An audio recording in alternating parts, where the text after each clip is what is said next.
Kemudian Allah mewahyukan kepada Nabi Adam untuk memerintahkan keduanya berkurban. Ayo coba, Qabil sama Habil silahkan berkurban. Nanti kurban yang diterima oleh Allah Subhanahu wa Ta'ala, maka dia yang lebih berhak menikah dengan kembaran yang sangat cantik ini. Qabil dia seorang petani. Dia mengorbankan hasil bertaninya, hasil yang paling jelek. Jadi dia petani, hasil yang paling jelek dikorbankan untuk Allah Subhanahu wa Ta'ala. Sedangkan Habil ini penggembala, ya, yang memiliki kambing-kambing yang sangat banyak, dia korbankan kambing yang gemuk, kambing yang paling bagus. Jadi kalau Qabil mengorbankan tanaman, hasil tanamannya yang paling buruk, sedangkan Habil mengorbankan hasil ternaknya yang paling bagus. Akhirnya turun api dari langit. Turun api dari langit menyambar, memakan kurban dari Habil. Kambing tersebut disambar api sehingga kambingnya habis. Itu tanda bahwa saya diterima oleh Allah Subhanahu wa Ta'ala. Jadi dulu kalau kurbannya diterima, tandanya apa? Disambar api dari langit. Yang nggak diterima ya udah, dia begitu saja.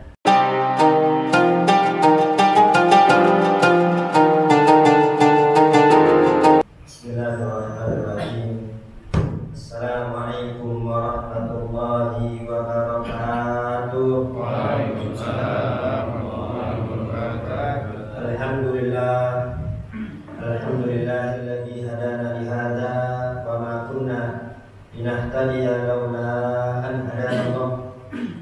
Allahumma shalli ala sayyidina Muhammadin al-fatihi lima ulika wal khatimi lima sabaq nasrul haqqi bil haqq wal hadi ila siratikal mustaqim wa ala alihi wa sahbihi haqqa qadrihi wa miqdarihi al-azim. Amma ba'du. Yang saya hormati para orang tua, para sesepuh, para asatidzah, Mukarram Bapak Haji Syarif, Mukarram Bapak Haji Fuad, Mukarram Al-Ustaz Hasbullah bil khusus yang kita hormati guru kita, Mukarram Ustaz Randes Muhammad Sani. Kita doakan guru kita beserta para orang tua yang hadir, semoga Allah panjangkan umurnya, sehatkan badannya, mengabulkan segala hajat-hajatnya. Dan kita semua yang hadir pada malam ini, semoga kita semua mendapat ridha Allah, mendapat rahmat Allah, mendapat ampunan Allah. Segala dosa-dosa kita, baik yang besar maupun yang kecil, yang disengaja maupun yang tidak disengaja, yang zahir maupun yang batin, semoga diampuni oleh Allah Subhanahu wa Ta'ala. Tidak wafat kita, melainkan semua dosa-dosa kita sudah diampuni oleh Allah, sudah diganti kesalahan-kesalahan dengan kebaikan-kebaikan. Kita minta kepada Allah Subhanahu wa Ta'ala, semoga dengan barokah majelis ilmu Allah panjangkan usia kita dalam keadaan taat dan ibadah, bertambah usia, bertambah semangat dalam ibadah, bertambah khusyuk di dalam berzikir, bertambah nikmat di dalam membaca Al-Quran, dalam beristighfar dan bersalawat kepada Nabi besar Muhammad sallallahu alaihi wasallam. Dan kita minta kepada Allah semoga dengan barokah majelis ilmu segala hajat-hajat kita, baik hajat dunia maupun hajat akhirat, semoga dikabul dan dipermudah oleh Allah Subhanahu wa Ta'ala, dipercepat oleh Allah Subhanahu wa Ta'ala. Rezeki kita dilancarkan dan diberkahi oleh Allah. Yang sakit di antara kita diangkat segala penyakitnya, baik penyakit zahir maupun penyakit batin, semoga disembuhkan oleh Allah Subhanahu wa Ta'ala. Yang sedang sedih, semoga kesedihannya diganti dengan kebahagiaan. Yang sedang sumpah, semoga dilapangkan, ditenangkan, ditenteramkan. Dan kita minta kepada Allah semoga putra putri kita, keluarga kita yang hingga saat ini belum sujud kepada Allah, semoga diberikan taufik hidayah, dijadikan ahli ibadah, dijadikan ahli masjid, dijadikan ahli Quran, dijadikan orang-orang yang takut kepada Allah Subhanahu wa Ta'ala. Dan yang terjebak dalam kemaksiatan, semoga diberikan taufik hidayah kembali kepada Allah, dibuat benci terhadap kemaksiatan, kembali kepada Allah Subhanahu wa Ta'ala, memperbanyak ibadah. Dan semoga dunia kita pada malam ini dicatat oleh Allah sebagai amal soleh yang memudahkan kita untuk masuk ke dalam surga Allah. Amin. Allahumma amin. Sebelum kita mulai taklim kita, terlebih dahulu kita baca Al-Fatihah. untuk muallif kitab dan untuk guru-guru kita yang sudah mendahului kita, Al-Fatihah Al-Imam Ibn Hajar Al-Asqalani wal Imam Al-Bukhari Syekh As-Sabuni Syekh Ali bin Al-Asqalani Syekh Muhammad bin Ali bin Al-Asqalani Syekh Sulaiman An-Nuri wa Abu Syarih bin Sulaiman bin Al-Gharsi wa Syekh Mas'ud bin Al-Baklani Asyik Muhammad dan Syekh Ali bin Muhammad Idrus ini Syekh dari Al-Baklani wa Syekh Sanahlan wa Syekh Al-Bantan wa Imam An-Nawawi Al-Ghazali wa Musa Imam Ibn Hanifah Muhammad bin Hanbal Jamil Awliya wa Tawqal Iyad wa Muta Sayyid wa Sunnah bi Aba Imam Mahatina Jaddatina wa Musul Al-Masjid Hadal Masjid Al-Marhum Hajimin bin Khidabah wa Haji bin Halim wa Marhum Haji Abed bin Haji Zaid wa Kulli Syekh Hadratin Nabi Muhammadin sallallahu alaihi Fatihah Alhamdulillah Syaitanir Bismillahirrahmanirrahim Alhamdulillahirabbil alamin arrahmanir rahim maliki yaumiddin iyyaka na'budu wa iyyaka nasta'in ihdinas siratal mustaqim siratal ladzina an'amta 'alaihim ghairil maghdubi 'alaihim waladdallin amin. Sebelum kita lanjutkan kajian hadis Bulughul Maram, lebih dahulu mari kita simak satu riwayat yang diriwayatkan oleh Imam Bukhari An Abdullah bin Mas'ud radhiyallahu anhu dari Abdullah bin Mas'ud semoga Allah meridai beliau anna Rasulullah sallallahu alaihi wasallam qala bahwasannya Nabi besar Muhammad sallallahu alaihi wasallam bersabda la tuqtalu nafsun zulman illa kana ala bani adam al-awwal kiflun min dariha li'annahu awwalu man sanna al-qatla rawahu Bukhari. La tuqtalu nafsun zulman, tidaklah terbunuh satu nyawa dalam keadaan terdolim, tidaklah terbunuh satu nyawa dalam keadaan terdolim, melainkan bagi anak Adam yang pertama itu mendapatkan dosa dari perbuatan tersebut. Jadi siapapun yang terbunuh dalam keadaan terdolimi, maka putra Nabi Adam yang pertama yang dulu pernah membunuh itu mendapat bagian dosanya. Li'annahu awwala man sanal qatla, karena dialah orang yang pertama kali membunuh di muka bumi. Rawahu Bukhari, hadis riwayat Sahih Bukhari.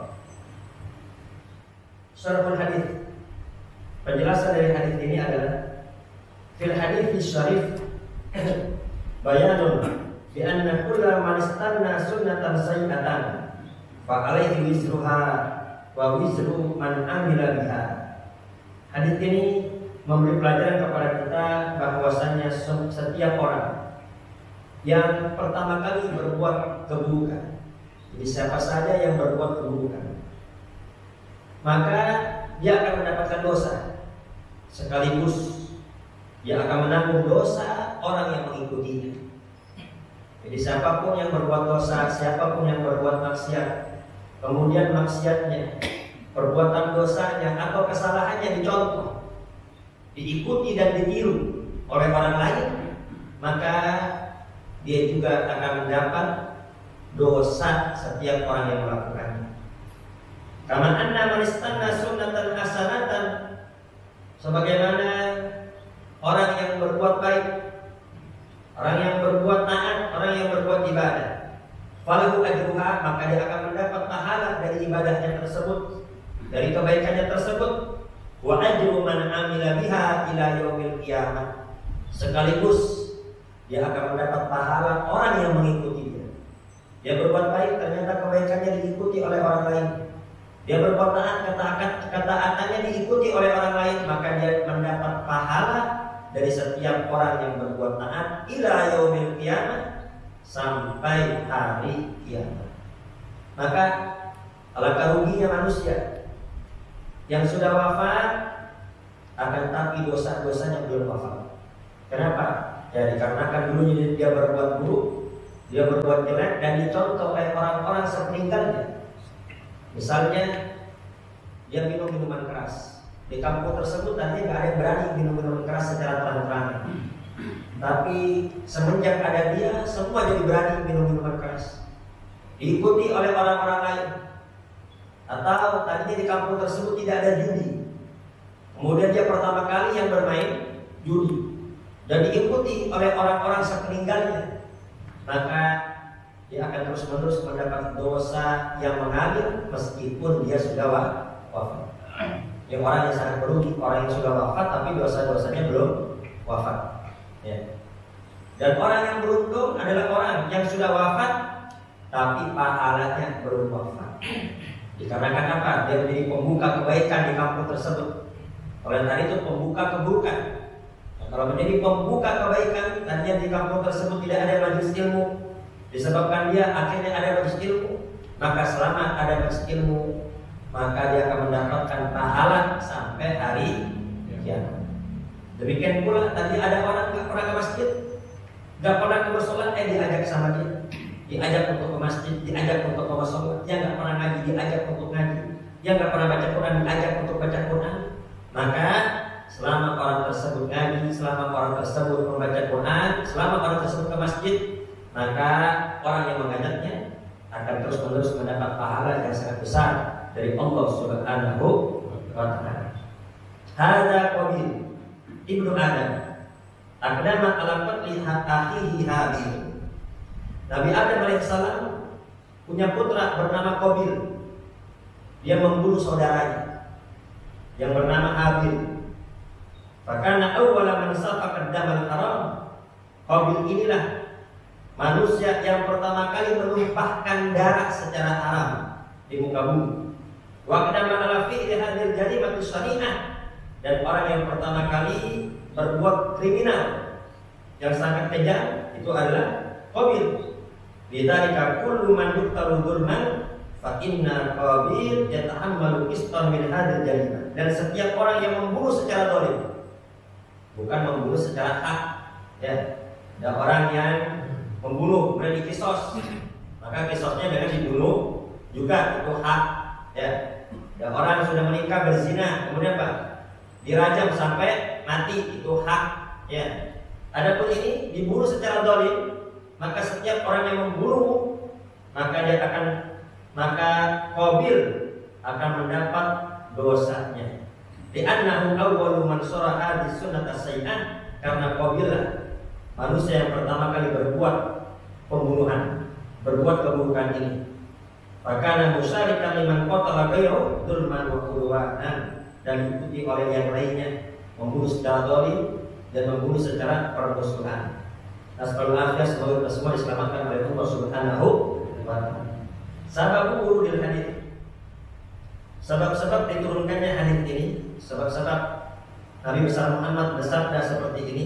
Kana Hawa alaihi wassalam taridu fi kulli batnin tauman. Itu Sayyidah Hawa melahirkan. Setiap melahirkan, beliau melahirkan bayi kembar. Zakaran wa unta, kembar laki dan perempuan, bukan laki-laki. Tapi setiap melahirkan kembar laki dan perempuan. Lahir 2 kali, ya. Lahir pertama kembar laki dan perempuan. Lahir kedua juga kembar laki dan perempuan. Wa qad amara Allah Ta'ala Adam bi an yuzawwija kulla batnin min al-batnil akhar. Dan Allah memerintahkan Nabi Adam untuk menikahkan putra-putrinya secara silang. Fawad Qabil wa maquhtuhu, dan Qabil lahir bersama saudari perempuannya. Habil juga lahir bersama saudari perempuannya. Allah perintahkan untuk kawin silang. Ya. Jadi Qabil menikah dengan kembaran Habil, Habil menikah dengan kembaran Qabil. Wa kanat ahsana min ukhti Habil, haitsu kanat ajmala wa awduha. Sedangkan kembarannya Qabil, ini cantik, lebih cantik dibanding kembarannya Habil. Wa awduha, kalau sekarang ini glowing, putih, bersih, cantik, ya kembarannya Qabil. Kalau dia Qabil bidzalika, Qabil gak rela harus menikah dengan kembarannya Habil. Kenapa? Selalu dia yang berhak. Ya, dia yang lebih berhak untuk menikahi kembarannya dibanding Habil. Dia gak mau dikawin silang, gak mau. Tidak, wahai ayah, aku tidak mau. Aku yang lebih berhak terhadap kembaran aku gak mau dikawin silang. Protes Qabil ini. Kemudian Ana aku bi ukhti min Habil, aku lebih berhak wahai ayah terhadap kembaranku dibanding Habil. Kemudian Allah Subhanahu wa taala fa amarahuma Adam alaihi salam an yuqarriba qurbana. Faman taqabbalallahu qurbanahu tazawwaja biha. Kemudian Allah mewahyukan kepada Nabi Adam untuk memerintahkan keduanya berkurban. Ayo coba, Qabil sama Habil silahkan berkurban. Nanti kurban yang diterima oleh Allah Subhanahu wa taala, maka dia yang lebih berhak menikah dengan kembaran yang sangat cantik ini. Faqarraba Qabil wa kana sahibu zar'in hazmatan min zar'in min arda'i ma indi. Qabil dia seorang petani.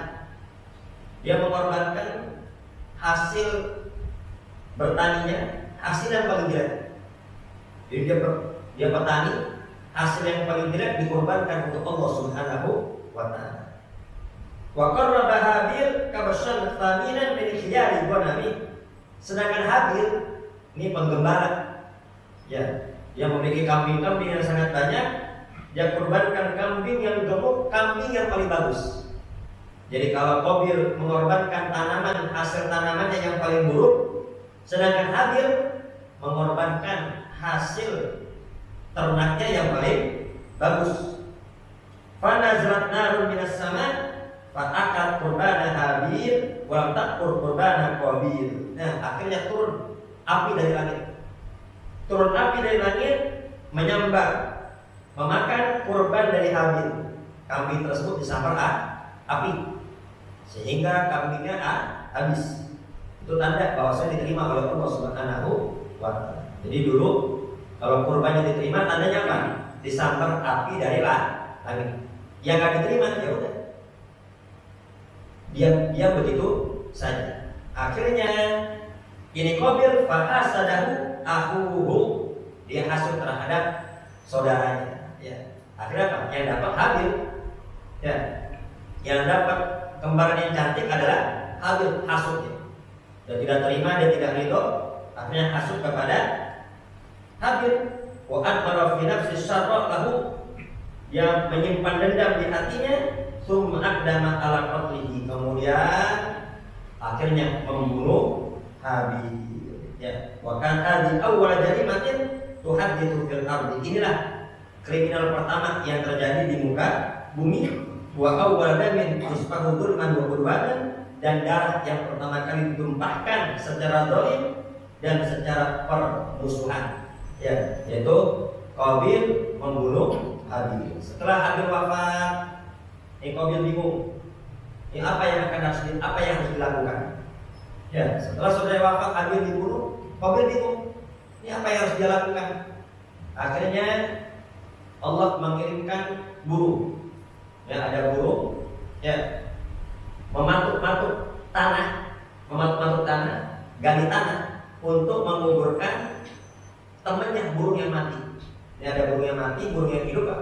Mematuk-matuk tanah, berapa? Burung yang mati dimasukkan ke tanah. Nah, dia paham. Berarti apa? Ini harus dikubur. Jadi kubur itu pertama kali yang ada burung yang dikasih ilham oleh Allah Subhanahu wa taala sampai sekarang. Ya, kalau yang wafat itu maka dikubur. Itu kalau orang Islam. Ya. Tapi kalau bukan orang Islam, ya dibakar.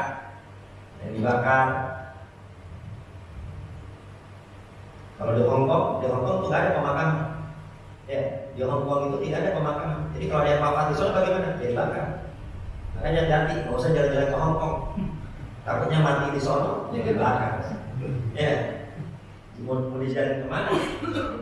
Jadi jangan pernah kita bertamasya ke tempat yang tidak diridhoi oleh Allah Subhanahu wa taala. Ya, jangan sampai ke Hong Kong, ke Paris, kemana-mana nyampe, ke Makkah Madinah nggak pernah nyampe. Ya, inna lillahi wa inna ilaihi raji'un. Wa marzuqna hajja baitikal haram wa ziyarah. Semoga kita semua mentakdirkan dapat pergi haji dan ziarah makam Nabi besar Muhammad sallallahu alaihi wasallam. Ma'istafadu dari hadis. Pelajaran apa yang dapat kita ambil dari hadis ini? Yang pertama, fil hadis anna qabla Qabil li akhi Habil kana sababul hasad wa huwa kabiratun minal kabair. Hadis ini menerangkan bahwasanya penyebab kenapa kok Qabil bisa membunuh Habil, faktornya sebabnya adalah hasud. Ya, hasud tidak terima atas nikmat yang diberikan oleh Allah kepada Habil. Hasud terhadap apa? Pasangan. Ya, ini pasangannya Habil lebih cantik dan juga hasud. Kenapa? Kurban yang diterima adalah kurbannya Habil. Kurbannya Qabil tidak diterima. Nah, dia hasud akhirnya membunuh Habil. Sebagaimana Allah berfirman dalam surah Al-Maidah ayat 27, "Watlu 'alaihim naba'a bani Adam bil haqqi id qarraba qurbanan fatuqbila min ahadihima wa lam yutaqabbal min al-akhar qala la'aqtulannaka." Jadi kisahkan kepada mereka kisah dua anak Adam yang mana keduanya berkurban, Allah terima kurban satunya dan tidak Allah terima kurban yang satunya. Maka orang yang tidak diterima kurbannya dia hasud dan berkata, la aqtulannaka, aku akan membunuh engkau. Ya. Qala inna ma yataqabbalu Allahu minal muttaqin. Sesungguhnya Allah hanya menerima pahala orang-orang, ibadah orang-orang yang bertakwa kepada Allah Subhanahu wa taala. Kemudian datang pelajaran kedua, wa fi anal insana yanalu wizrul azim in aqdama ala munkarin wa qtada bihi ghayruhu fa yuhibu ithmuhu. Bahwasanya manusia akan mendapatkan dosa yang sangat besar apabila dia berbuat mungkar. Dia menjadi pembuka kemungkaran, wa qtada bihi ghayruhu, diikuti oleh orang yang lainnya, maka dia akan mendapatkan dosa setiap orang yang melakukan kemungkaran. Kama yuhibu thawabu ta'ah, demikian pula pahala ketaatan liman da'a ilal khair. Bagi siapa saja yang mengajak kepada kebaikan, maka dia akan mendapatkan pahala dari orang-orang yang mengikutinya. Sebagaimana Nabi besar Muhammad bersabda, "Man sanna sunnatan hasanatan falahu ajruha wa ajru man amila biha." Hadits yang ketiga, wa fi tahwif wa tahdhiru min kulli dhanbin yartakibul insan. Ya, hadis ini merupakan ancaman, peringatan keras bagi setiap orang yang berbuat dosa. Kenapa? Li alla yata'ammalu uqubata ghairi bi fi'li dzalikal qabih. Jangan sampai kita berbuat maksiat, kita berbuat dosa, ternyata tanpa kita sadari perbuatan dosa kita tersebut dicontoh, diikuti oleh orang-orang yang lain, maka kita akan mendapatkan dosa tersebut. Na'udzubillah, tsumma na'udzubillah min dzalik. Baik, kita lanjutkan kajian hadis Bulughul Maram. Sampai kita pada hadis yang ke-206. An Aisyah radhiyallahu anha qalat, dari Sayyidah Aisyah semoga Allah meridhai beliau berkata, usiba Sa'dun yaumal Khandaq, fadaraba alaihi Rasulullah sallallahu alaihi wasallam khaymatan fil masjid liyaqudahu min qaribin, muttafaqun alaih. Ketika perang Khandaq, ini Sa'ad bin Mu'adz. Sa'ad bin Mu'adz beliau adalah pimpinan Aus. Jadi di Madinah ini ada dua suku besar, Aus dan Khazraj. Ya, ini dua suku besar tadinya adik kakak. Ya, akan tapi bermusuhan sampai ratusan tahun. Bahkan permusuhan tersebut diwarisi kan anak cucunya. Pokoknya kita nggak boleh berdamai sama suku Aus. Yang Aus berkata kita tetap harus bermusuhan dengan suku Khazraj. Itu turun temurun sampai ratusan tahun musuhan. Padahal dulunya adik kakak. Ya Allah. Ya, itu gak ada yang bisa mendamaikan kecuali ketika datangnya Nabi besar Muhammad sallallahu alaihi wasallam. Datang Nabi Muhammad, ya, memberi pelajaran Al-Qur'an, maka yang tadi bermusuhan ratusan tahun menjadi rukun kembali. Shallu ala Muhammad. Nah, Sa'ad bin Mu'adz ini adalah pimpinan suku Aus. Ya. Aslama bil Madinah bainal aqabatil awal wa tsaniyah. Ini Sa'ad bin Mu'adz masuk Islam antara Aqabah pertama dan Aqabah kedua. Wa aslama bil Islami Banu Abdul Ashhal. Ya, akhirnya dikarenakan dia masuk Islam, maka Bani Abdul Ashhal itu sukunya akhirnya semua masuk dalam agama Islam. Wasammahu Rasul Sayyidal Ansar. Beliau dinamai oleh Nabi besar Muhammad Sayyidul Ansar, pimpinan kaum Ansar. Bahkan pimpinan orang-orang Madinah itu adalah Sa'ad bin Mu'adz. Padahal beliau hanya pimpinan suku Aus. Ya, itu Madinah semua masuk Islam itu disebabkan Mus'ab bin Umair. Ini ada sahabat Nabi besar Muhammad yang umurnya masih belasan tahun. Belum sampai 20, baru 19-an. Kurang lebih 19 tahun yang Mus'ab bin Umair diutus oleh Nabi besar Muhammad untuk berdakwah ke Madinah. Dan ketika berdakwah di Madinah, akhirnya banyak yang masuk ke dalam agama Islam. Ketika sudah banyak yang masuk ke dalam agama Islam, di saat bin Mu'adz tidak terima. Ini banyak pengikutnya, banyak bawaannya yang masuk ke dalam agama Islam, dia tidak terima. Akhirnya tuh Mus'ab bin Umair ditorong apa? Ditorong pedang. Ditorong pedang, diusir. Pergi kau saat ini juga dari kampung kami. Kalau kau tidak pergi dari kampung kami, maka leher engkau akan aku penggal dengan pedang. Tapi Mus'ab bin Umair adalah pemuda yang cerdas. Apa kata Mus'ab bin Umair? Nanti dulu wahai paman, kau dengarkan dulu ucapan aku, kau dengarkan dulu penjelasan aku. Kalau engkau terima, alhamdulillah. Tapi kalau kau tidak terima penjelasan aku, kau tidak terima atas ucapan aku, maka aku saat ini juga akan pergi dari Madinah. Akhirnya apa? Diizinkan oleh Sa'ad bin Mu'adz. Akhirnya bicara, ya, ini Mus'ab bin Umair cerita bahwasanya dia datang ke Madinah, diutus oleh Nabi besar Muhammad. Dia cerita tentang Nabi Muhammad, dia cerita tentang Islam. Akhirnya tertarik. Ini Sa'ad bin Mu'adz akhirnya tertarik. Yang marah berubah, yang tadi dendam berubah menjadi cinta terhadap Islam.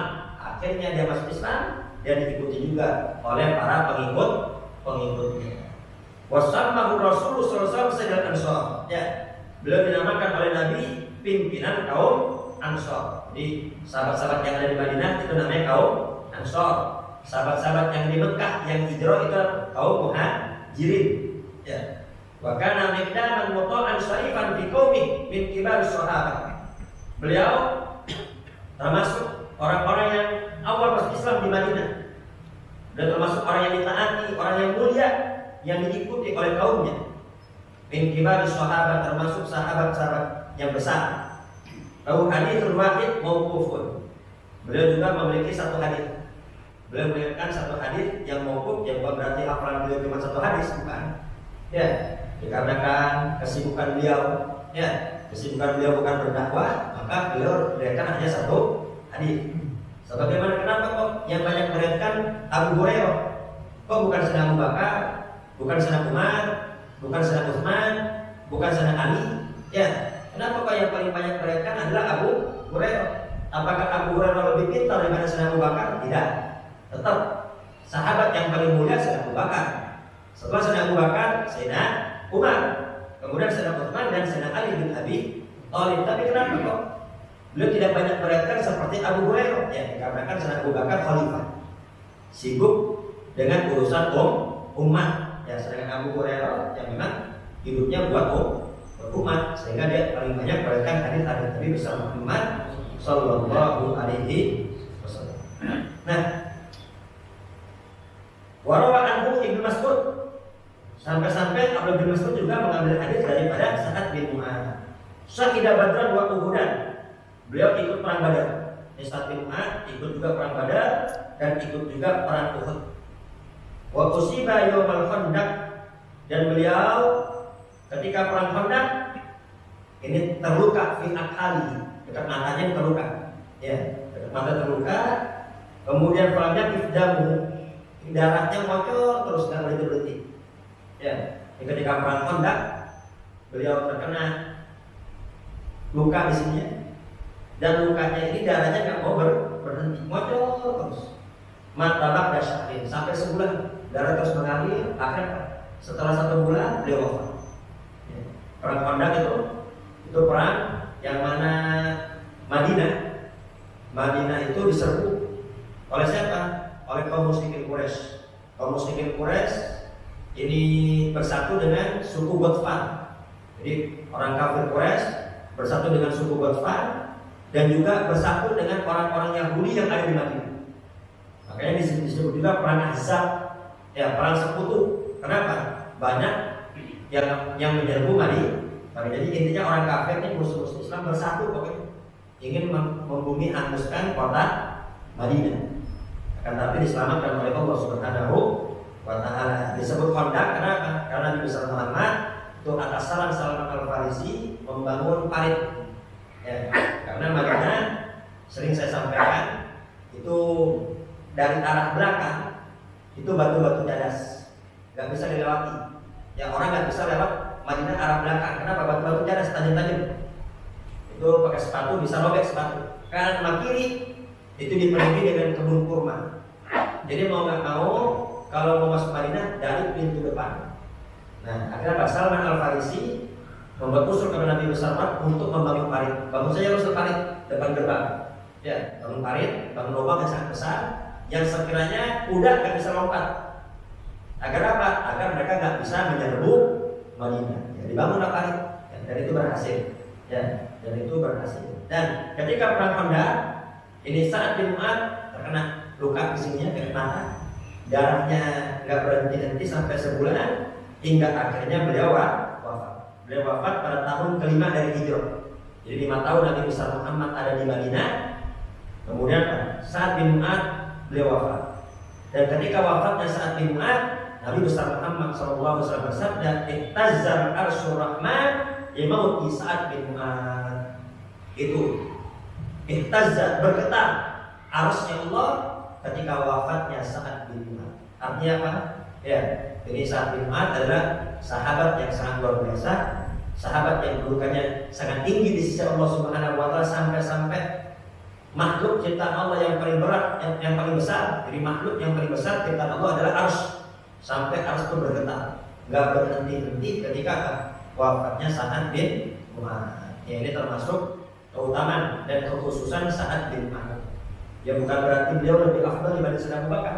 Ya, Sayyidina Abu Bakar wafat, kita nggak dengar tuh riwayat arsy bergetar. Sayyidina Umar wafat, kita nggak dengar juga arsy bergetar. Apakah berarti Sa'ad bin Mu'adz lebih afdal dibanding Sayyidina Abu Bakar? Kan? Ya, al khususiyah la tadullu ala afdaliyah. Kekhususan yang dimiliki oleh salah seorang sahabat bukan berarti menunjukkan dia lebih utama dibanding sahabat yang nggak punya keistimewaan tersebut. Ya, ini apa? Keistimewaan khusus untuk Sa'ad bin Mu'adz. Ya, meskipun ini tidak terjadi kepada Sayyidina Abu Bakar dan Sayyidina Umar, tetap sahabat yang paling afdal adalah Sayyidina Abu Bakar As-Siddiq radhiyallahu anhu. Fikul hadis. Pelajaran apa yang dapat kita ambil dari hadis ini? Yang pertama, jawazun naumi fil masjid. Boleh tidur di dalam masjid. Nah, ini tadi hadisnya belum dilanjutkan. Jadi Sa'ad bin Mu'adz itu ketika perang Khandaq beliau terluka. Kemudian Nabi besar Muhammad fadaraba alaihi Rasulullah sallallahu alaihi wasallam khaymatan fil masjid. Akhirnya Nabi besar Muhammad membuat kemah di masjid. Ya, ketika Sa'ad bin Mu'adz terluka pada perang Khandaq, akhirnya Nabi besar Muhammad membuat kemah khusus di dalam Masjid Nabawi. Kenapa? Liya'udahu min qaribin, agar bisa dekat menjenguk Sa'ad bin Mu'adz. Nah, hadis apa yang pertama kita pelajaran apa yang dapat kita ambil dari hadis ini? Bahwasanya boleh hukumnya tidur di masjid. Contohnya siapa? Tadi Sa'ad bin Mu'adz justru pernah dibuatkan kemah di dalam masjid oleh Nabi besar Muhammad sallallahu alaihi wasallam. Artinya apa? Yang tidur di masjid ya pakai alas. Jangan langsung di atas karpet. Ya, ini Nabi mana membuatkan kemah, tidur pakai alas. Agar apa? Agar telinga kita enggak kena karpet. Ya, kalau udah kena karpet kan bau. Ya, pakai alas, pakai apa? Ya, pakai sarung. Ya, agar tidak mengotori masjid, apalagi sampai hilang. Ya. Kemudian yang kedua, jawazu baqa'il maghribi fil masjid walau kana jalihan. Boleh hukumnya ya merawat orang sakit di dalam masjid. Akan tapi dengan catatan jangan sampai mengotori masjid. Jadi rumah sakit pertama di dalam Islam itu masjid. Di masjid dalam Islam itu dulu ya pertama kali bukan hanya sebagai tempat ibadah, bukan hanya sebagai tempat musyawarah, bahkan sebagai rumah sakit juga di masjid dulu. Kemudian yang ketiga, masru'iyatu iyadatul marid. Hadis ini juga memberi pelajaran kepada kita semua, dianjurkan menjenguk orang sakit. Kenapa kok Sa'ad bin Mu'adz itu dirawat di masjid? Ya, untuk memudahkan Nabi besar Muhammad menjenguk Sa'ad bin Mu'adz. Kemudian yang keempat, jawazu nasbil khaymah fil masjid lihajatin. Ya, boleh hukumnya membangun kemah di masjid dikarenakan suatu hajat. Dari dulu ya, dulu belum ada rumah sakit. Kalau sekarang kan udah ada tempat khusus. Baik, selanjutnya hadis yang ke-207. Wa anha qalat, dari Sayyidah Aisyah juga beliau berkata, ra'aitu Rasulullah sallallahu alaihi wasallam yasturi. Dulu aku pernah ketika melihat permainan itu ditutupi oleh Nabi besar Muhammad sallallahu alaihi wasallam. Wa ana andur ilal Habasyah yal'abuna fil masjid. Jadi dulu pernah orang-orang Habasyah, orang-orang Ethiopia bermain di masjid. Lagi bermain tombak-tombakan, ya. Lagi bermain tombak-tombakan, bermain di masjid.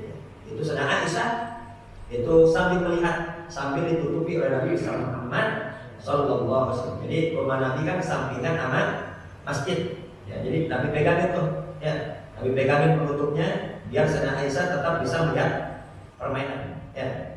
Sampai-sampai Nabi besar nanya sama Sayyidah Aisyah, "Ya Aisyah, udah belum?" "Belum ya Rasul, aku belum puas nontonnya." Terus ditemani sama Nabi, dipegangin itu tirainya. Ya. Ya Aisyah, udah belum? Belum ya Rasul. Terus ditemani sama Nabi. Sampai udah ya Rasul, aku sudah puas, baru tirainya ditutup kembali. Nah, ba'athan Nabi sallallahu alaihi wasallam bil hanafiyyah as-sam'ah, fakana fid din Islam usatan wa taysir. Jadi Nabi besar Muhammad diutus oleh Allah Subhanahu wa taala, ya, membawa ajaran Islam yang penuh dengan rahmah. Membawa ajaran Islam yang mudah, tidak menyulitkan dan tidak memberatkan. Nah di sini Nabi besar Muhammad tidak melarang. La bal habasa bil irabi fil masjid. Ini orang-orang Ethiopia bermain perang-perangan di masjid. Ya, ini orang-orang Ethiopia bermain perang-perangan di masjid. Dan itu tidak dilarang oleh Nabi besar Muhammad sallallahu alaihi wasallam. Justru Nabi Muhammad mengizinkan Sayyidah Aisyah untuk menyaksikan, menonton perang-perangan orang-orang Ethiopia. Ya. Wa nahal Faruq alladhi arada manahum tamassukan bi asli tanzihil masajid anil abadi. Kemudian datang Sayyidah Umar. Ya, Nabi Muhammad sama Sayyidah Aisyah sedang nonton, tiba-tiba datang Sayyidah Umar bin Khattab. Ya, melarang mereka semua. Apa-apa nih? Tombak-tombakan di masjid. Gak boleh. Nah, dilarang Sayyidah Umar. Kenapa? Takut mengotori masjid. Ya, intinya takut mengotori masjid. Akhirnya Nabi besar Muhammad datang, ya Umar biarin, jangan dilarang, biarin mereka bermain. Biarin mereka bermain perang-perangan. Di annahu yaumun id wasururun fakalihat tadi wa alihi. Dia tidak apa, karena ini malam hari raya. Ini malam hari raya, malam kita gembira. Jangan terlalu memberatkan mereka, ya, jangan terlalu menyulitkan mereka. Biarkan mereka gembira, biarkan mereka menari-nari, biarkan mereka bermain tombak-tombakan di dalam masjid. Nah, walamnya kita isiru indah hadal ad balqat sabul majal di ahlihi yang drone nadari. Bahkan itu bukan hanya dibolehkan, ya, akan tapi banyak sahabat-sahabat yang diperbolehkan untuk menonton pertunjukan tersebut. Dan ini terus-menerus dibolehkan, ya, hingga saat ini. Makanya dulu, ya, silat itu ada di masjid. Ya, dulu waktu zaman penjajahan, apa itu silat? Silat itu diambil dari kata silaturahim. Ya, silat. Ya, silat itu diambil dari kata silaturahim. Ya, dikarenakan silat itu kan ada tuh apa namanya? Kalau di Jemanda itu kelit, ya, harus nyetel, kan harus berdua. Jadi silat itu nggak bisa sendirian, harus ada setelannya, harus ada apa? Sparring, harus ada pasangannya. Dia nggak bisa kelit, dia nggak bisa sparring kalau nggak ada pasangannya. Makanya dinamakan silaturahim. Nah dulu silat di masjid, ya, untuk bela diri dan lain sebagainya. Maka itu perlu ada, ya, perlu ada. Jangan sampai anggota masjid, anggota musola nggak punya bela diri. Itu kalau pemuda-pemuda masjid, pemuda-pemuda musola semua punya bela diri, tentunya musuh-musuh Islam itu benar. Musuh-musuh Islam itu takut, nggak berani bermacam-macam. Tapi kalau pemuda-pemuda masjid kelemar-kelemar, ya pemuda masjid kelemar-kelemar, nggak ada gagah-gagahnya, nggak ada serem-seremnya, ya udah, nggak ada yang ditakutin. Ya. Jadi ini hadis diambil pelajaran oleh para pendahulu kita. Kenapa kalau dulu kok di silat itu di masjid? Nah, ambil pelajaran dari hadis ini. Kenapa? Dulu orang-orang Ethiopia, ya mereka juga bermain perang-perangan di dalam masjid. Jadi masjid itu di zaman Nabi bukan hanya tempat ibadah, akan tapi juga sebagai majelis ilmu. Bukan hanya sebagai majelis ilmu, tapi juga sebagai majelis zikir. Bukan hanya sebagai majelis zikir, tapi juga apa? Sebagai rumah sakit. Bukan hanya sebagai rumah sakit, tapi juga mengatur siasat perang juga di dalam masjid. Shallallahu alaihi wasallam. Fikih hadis, fikih dari hadis ini adalah jawazun nadhari ila lahwil mubah, boleh hukumnya menonton permainan yang dimubahkan. Nonton bola boleh, ya nonton bola boleh, tapi jangan sampai gara-gara nonton bola subuhnya kesiangan. Nah, yang dosa apa? Yang dosa dikarenakan sampai kesiangan subuh. Nonton bolanya boleh, ya jangan sampai gara-gara nonton bola sampai gak sholat subuh. Kemudian yang kedua, jawazu nadhar nisa ila birijal ajanib, boleh perempuan menonton permainan laki-laki yang bukan mahram. Tadi Aisyah melihat permainan orang-orang Ethiopia, dan itu tidak dilarang oleh Nabi besar Muhammad sallallahu alaihi wasallam. Yang ketiga, jawazul lahbi bisilahi ala tariqi tadribi lil harbi wa tamsyid lahu, boleh hukumnya bermain dengan senjata, boleh.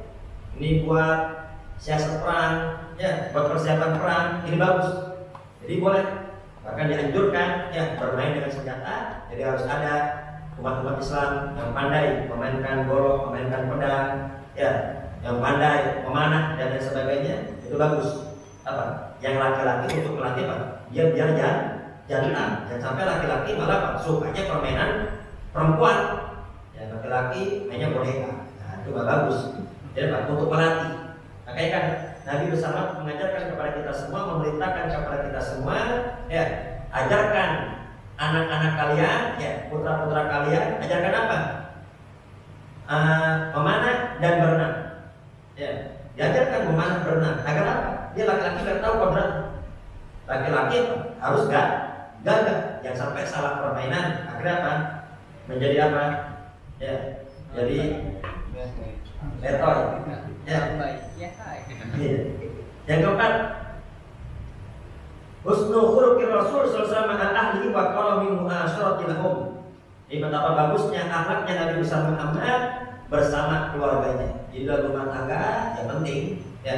Ini jangan serius terus, ya, tapi penting juga, ya, melihat hal-hal yang dibolehkan dalam agama, ya, selama hal yang tidak itu bukan perkara-perkara yang haram. Jadi penting juga, ya, suami istri harus ada komunikasi, ya, jangan sampai ini suami istri tidak ada komunikasi sama sekali, ya.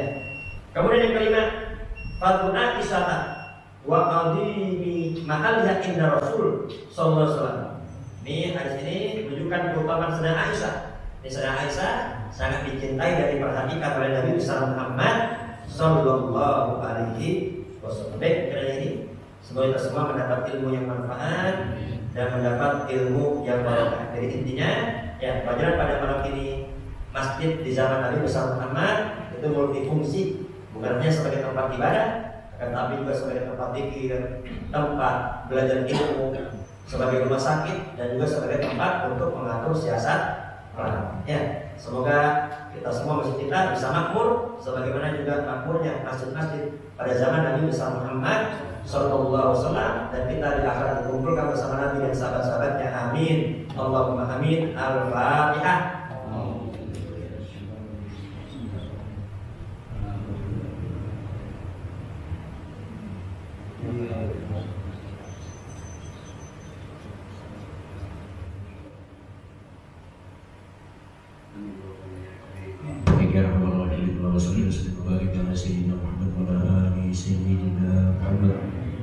Allah lakal hamdu lakal musnad wa lakal musnad la hawla wa la quwwata illa billahi al-azim. Allah manfa'na bima 'allamtana wa 'allimna ma yanfa'una wa zidna ya Allah ilman nafi'an. وزدنا عسى مقبولا قلبا خاشئا أدبا مرضيا فهما لك رزقا واسعا حلالا طيبا كثيرا اللهم ارزقنا بالعلم وزينا بالحلم وأكرمنا بالتقوى والاستقامة ربنا آتنا في الدنيا حسنة وفي الآخرة حسنة وقنا عذاب النار وصلى الله على سيدنا محمد وعلى آله وصحبه وسلم والحمد لله رب العالمين. Assalamualaikum warahmatullahi wabarakatuh.